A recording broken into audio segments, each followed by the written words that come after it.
Hi friends, ಎಲ್ಲರೂ ಹೇಗಿದ್ದೀರಾ? Welcome to my channel. ಇವತ್ತು ಮಹಾಭಾರತದ 26ನೆಯ ಎಪಿಸೋಡ್. ಸುಬಲನ ಮಗನಾದ ಶಕುನಿ, ದುಷ್ಟ ಮನಸ್ಸಿನ ದುರ್ಯೋಧನ, ದುರಾಳ ದುಶ್ಯಾಸನ ಹಾಗೂ ಕರ್ಣ ಹೇಗಾದರೂ ಮಾಡಿ ಪಾಂಡವರೈವರನ್ನು ಕೊಂದು ಬಿಡಬೇಕೆಂದು ಸನ್ನಾಹಗಳನ್ನು ಮಾಡುತ್ತಿದ್ದರು. ಒಂದು ದಿನ ಧೃತರಾಷ್ಟ್ರನು ಏಕಾಕಿಯಾಗಿದ್ದ ಸಮಯದಲ್ಲಿ ದುರ್ಯೋಧನನು ಅವರನ್ನು ಕಂಡು ತನಗೊದಗಿರುವ ದುಸ್ಥಿತಿ ಕುರಿತು ಹೇಳಿಕೊಂಡನು. ತಂದೆಯೇ, ತಮ್ಮ ಪ್ರಜೆಗಳು ಬಹಳ ಅಮಂಗಳಕರವಾದ ಮಾತುಗಳನ್ನು ಆಡುತ್ತಿರುವುದನ್ನು ಸ್ವತಃ ನಾನೇ ಕೇಳಿದೆನು.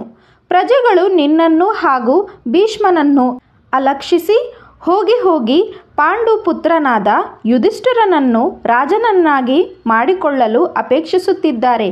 ನ್ಯಾಯಸಮ್ಮತವಾಗಿ ವಿಚಿತ್ರವೀರ್ಯನ ಹಿರಿಯ ಹೆಂಡತಿಯಲ್ಲಿ ನೀನು ಮೊದಲು ಹುಟ್ಟಿದೆಯಾದುದರಿಂದ ನೀನೇ ಸಿಂಹಾಸನದಲ್ಲಿ ಕುಳಿತುಕೊಳ್ಳಬೇಕಾಗಿತ್ತು. ಆದರೆ ನಿನ್ನ ಅಂಗವಿಕಲತೆಯಿಂದಾಗಿ ಪಾಂಡು ರಾಜನಾದನು. ಈಗ ಅವರ ಮಗ ಯುಧಿಷ್ಠಿರ ರಾಜನಾಗಿ ಹೋದರೆ ನಾವು ಯಾವತ್ತೂ ಸಿಂಹಾಸನದಿಂದ ವಂಚಿತರೇ ಆಗುತ್ತೇವೆ. ನಮ್ಮನ್ನು ಈ ಲೋಕದಲ್ಲಿ ಯಾರೂ ಪರಿಗಣಿಸುವುದಿಲ್ಲ. ರಾಜವಂಶದಲ್ಲಿ ಹುಟ್ಟಿಯೂ ನಮ್ಮನ್ನು ರಾಜಕುಮಾರರೆಂದು ಯಾರೂ ಗೌರವಿಸದೇ ಹೋದರೆ ನಮ್ಮ ಬಾಳು ನರಕವೇ ಸರಿ. ನಾವೆಲ್ಲ ಯುಧಿಷ್ಠಿರ ಹಾಗೂ ಮುಂದೆ ಅವನ ಮಗನ ಅಡಿಯಾಳಿಯಾಗಿರಬೇಕಾಗುತ್ತದೆ. ಧೃತರಾಷ್ಟ್ರ ಮಗನಾಡಿದ ಮಾತುಗಳೆಲ್ಲವನ್ನು ಕೇಳಿಸಿಕೊಂಡನಾದರೂ ಅವರಿಗೆ ಏನು ಮಾಡಬೇಕೆಂದು ತಿಳಿಯಲಿಲ್ಲ. ಆಗ ದುರ್ಯೋಧನನು ಕರ್ಣ, ಶಕುನಿ ಮತ್ತು ದುಶ್ಯಾಸನರೊಡನೆ ಸಮಾಲೋಚಿಸಿ ತಂದೆಯ ಬಳಿಗೆ ಮತ್ತೆ ಬಂದು ಹೇಳಿದರು. ತಂದೆಯೇ, ಈಗಿಂದೀಗಲೇ ಪಾಂಡವರನ್ನು ವಾರಣಾವತಕ್ಕೆ ಕಳುಹಿಸಿಬಿಡು. ಅವರು ಅಲ್ಲಿಗೆ ಹೋದರಾದರೆ ನಮಗೆ ಅವರಿಂದ ಯಾವ ಭಯವೂ ಇರುವುದಿಲ್ಲ. ಧೃತರಾಷ್ಟ್ರ ಸ್ವಲ್ಪ ಹೊತ್ತು ಮೂಕನಾಗಿದ್ದು ಬಳಿಕ ನಿಟ್ಟುಸಿರು ಬಿಡುತ್ತಾ ಮಗನಿಗೆ ಹೇಳಿದರು. ಮಗು, ಪಾಂಡು ತುಂಬ ಧರ್ಮಾತ್ಮನಿದ್ದನು.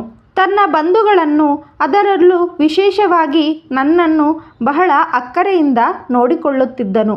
ನನ್ನ ಸುಖಕ್ಕಾಗಿ ಅವನು ನನ್ನ ಕಣ್ಣುಗಳಂತೆಯೇ ಇದ್ದನು. ತನ್ನ ಸುಖವನ್ನು ಎಂದೂ ಅವನು ಆಶಿಸಲಿಲ್ಲ. ಹೀಗೆ ಹೇಳುವಾಗ ಅವನ ಕಣ್ಣುಗಳಿಂದ ಒಂದೆರಡು ಕಂಬನಿಗಳು ಉದುರಿದವು.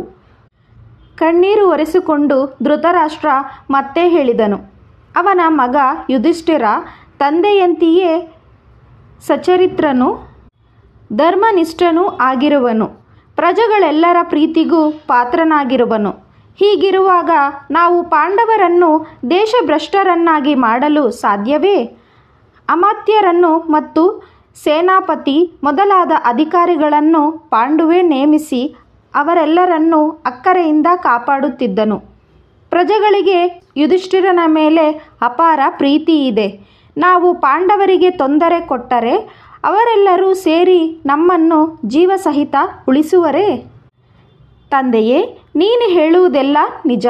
ನಾನು ಪ್ರಜೆಗಳನ್ನು ಒಲಿಸಿಕೊಳ್ಳಲು ಪ್ರಯತ್ನಿಸುತ್ತಿದ್ದೇನೆ.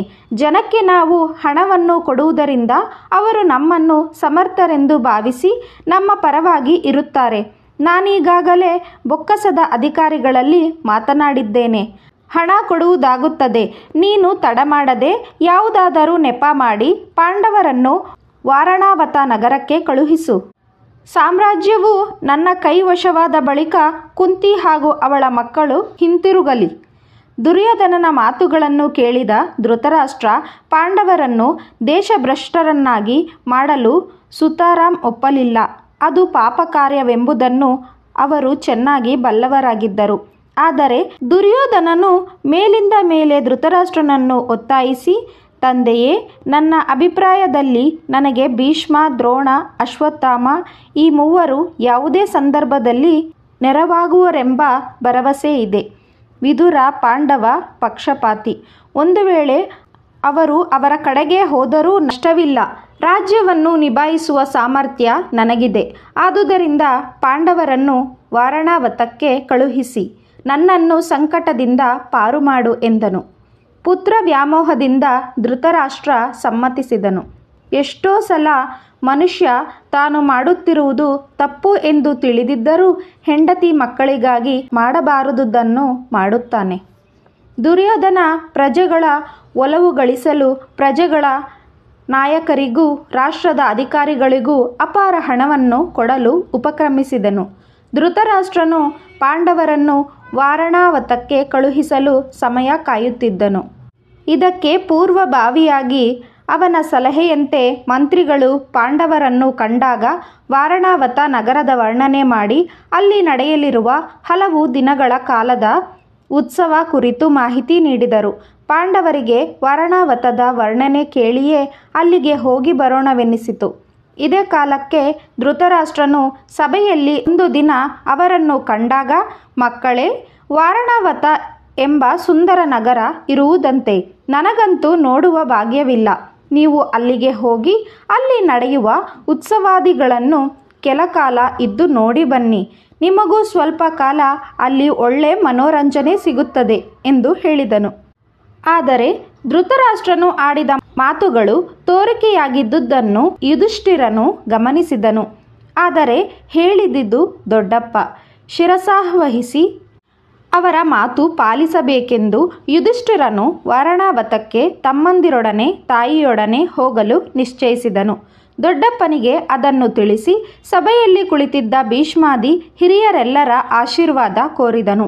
ಭೀಷ್ಮ, ದ್ರೋಣರೇ ಮೊದಲುಗೊಂಡು ಎಲ್ಲರೂ ಯುಧಿಷ್ಠಿರನಿಗೆ ಸುಖ ಪ್ರಯಾಣವನ್ನು ಕ್ಷೇಮವನ್ನು ಬಯಸಿದರು. ಪಾಂಡವರು ವಾರಣಾವತಕ್ಕೆ ಹೊರಟು ನಿಂತಿದ್ದನ್ನು ತಿಳಿದ ದುರ್ಯೋಧನ ಪಾಂಡವರನ್ನು ಅವರು ಅಲ್ಲಿರುವಾಗ ಮುಗಿಸಿಯೇ ಬಿಡಬೇಕೆಂದು ನಿಶ್ಚಯಿಸಿ ಬೇಗನೆ ಪುರೋಚನನೆಂಬ ಮಂತ್ರಿಯನ್ನು ಬರಮಾಡಿಕೊಂಡನು. ಪುರೋಚನನು ಅನಿಷ್ಟ ಕ್ರಿಯೆಗಳನ್ನು ಮಾಡುವುದರಲ್ಲಿ ನಿಸ್ಸೀಮನಿದ್ದನು. ದುರ್ಯೋಧನನು ಅವನನ್ನು ಚೆನ್ನಾಗಿ ಉಪಚರಿಸಿ, ವಾರಣಾವತದಲ್ಲಿ ನಡೆಯುವ ಉತ್ಸವದಲ್ಲಿ ಪಾಲ್ಗೊಳ್ಳಲು ಪಾಂಡವರು ಹೋಗುತ್ತಿದ್ದಾರೆ.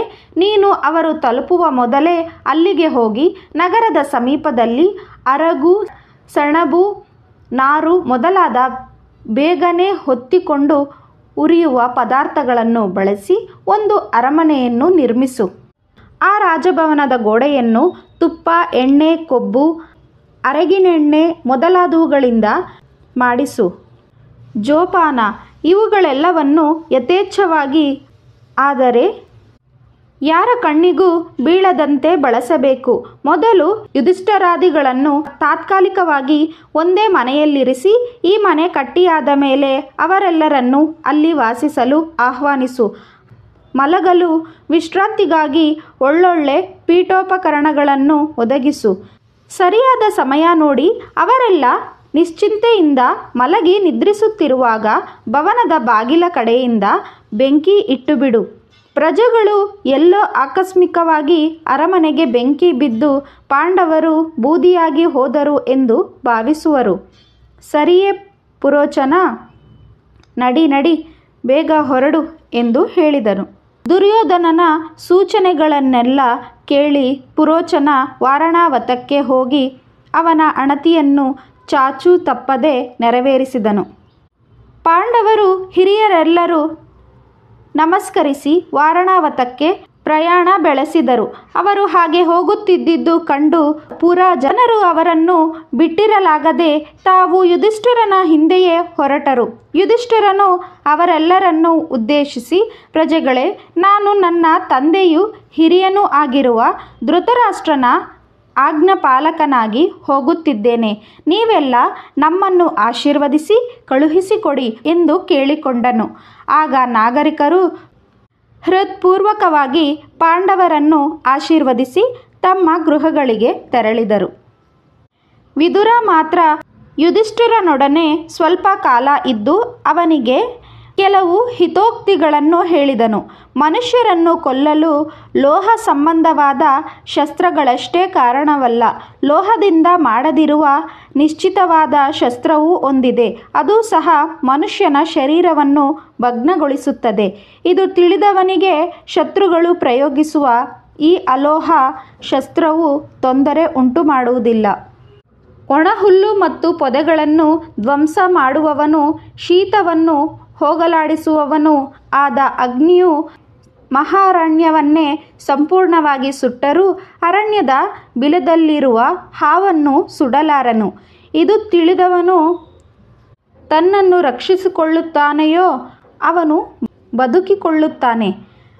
ಕಣ್ಣಿಲ್ಲದವನಿಗೆ ದಾರಿ ದಿಕ್ಕು ತಿಳಿಯುವುದಿಲ್ಲ, ಧೈರ್ಯವಿಲ್ಲದವನಿಗೆ ಸ್ಥಿರ ಬುದ್ಧಿಯೂ ಇರುವುದಿಲ್ಲ. ಆಪ್ತರಲ್ಲದವರಿಂದ ಕೊಡಲ್ಪಡುವ ಅಲೋಹ ಶಸ್ತ್ರವನ್ನೇ ಅವರ ಪ್ರತಿಧ್ವಂಸನಕ್ಕಾಗಿ ಉಪಯೋಗಿಸಿ ಉಭಯ ಪಾರ್ಶ್ವಗಳಲ್ಲಿಯೂ ರಂಧ್ರವಿರುವ ಸುರಂಗವನ್ನು ಸೇರಿ ಅಗ್ನಿಯಿಂದ ಬಿಡುಗಡೆ ಹೊಂದಬೇಕು. ವಿದುರನು ಹೇಳಿದ ನೀತಿ ವಾಕ್ಯಗಳನ್ನು ಯುಧಿಷ್ಠಿರನು ಚೆನ್ನಾಗಿ ಗ್ರಹಿಸಿದನು. ಬಳಿಕ ವಿದುರನು ಯುಧಿಷ್ಠಿರಾದಿಗಳನ್ನು ಆಶೀರ್ವದಿಸಿ ತನ್ನ ಮನೆಗೆ ಹೊರಟು ಹೋದನು. ಕುಂತಿಯು ಯುಧಿಷ್ಠಿರನನ್ನು ಮಾತನಾಡಿಸಿ, ಮಗು, ವಿದುರನು ಅದೇನೋ ರಹಸ್ಯವಾದ ವಿಷಯಗಳನ್ನು ಹೇಳುತ್ತಿದ್ದಂತಿತ್ತು. ನನಗೇನೂ ಒಂದೂ ಅರ್ಥವಾಗಲಿಲ್ಲ. ಅದೇನು ನನಗೂ ತಿಳಿಯುವಂತೆ ಹೇಳು ಎಂದರು.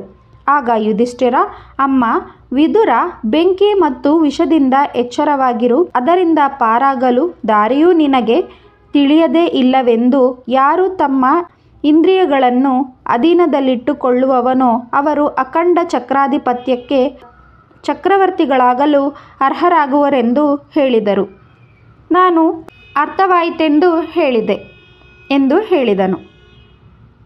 ಈ ವಿಡಿಯೋ ನಿಮಗೆ ಇಷ್ಟ ಆಗಿದ್ದರೆ ವಿಡಿಯೋನ ಲೈಕ್ ಮಾಡಿ, ಶೇರ್ ಮಾಡಿ, ನಮ್ಮ ಚಾನಲ್ನ ಸಬ್ಸ್ಕ್ರೈಬ್ ಮಾಡ್ಕೊಳ್ಳಿ. Thank you for watching.